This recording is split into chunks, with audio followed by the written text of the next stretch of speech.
అమెరికాలోని జార్జియాలో వందలాది మంది వలసదారులను ఫెడరల్ ఏజెంట్లు అరెస్టు చేశారు. వందల సంఖ్యలో వెళ్లిన ఫెడరల్ ఏజెంట్లు దక్షిణ కొరియా కార్ల తయారీ సంస్థ హ్యుందాయ్ ఈవీ ప్లాంట్లపై దాడి చేశారు.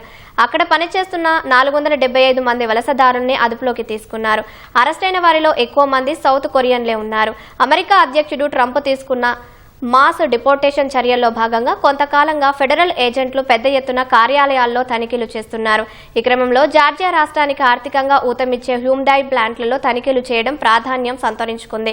ప్లాంట్లోకి వెళ్లిన ఏజెంట్లు కార్మికులందరినీ లైన్లో నిల్చోమని ఆదేశించారు. సరైన పత్రాలు లేని 475 మంది కాళ్లు, చేతులు, నడుముకు చేలు చుట్టి వలసదారుల నిర్బంధ కేంద్రానికి తరలించారు.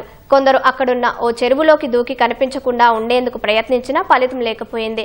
తమ ఉద్యోగుల్లో ఎంతమందిని అరెస్టు చేశారో ఇంకా తెలియరాలేదని హ్యుందాయ్, ఎల్జీ కంపెనీలు పేర్కొన్నాయి.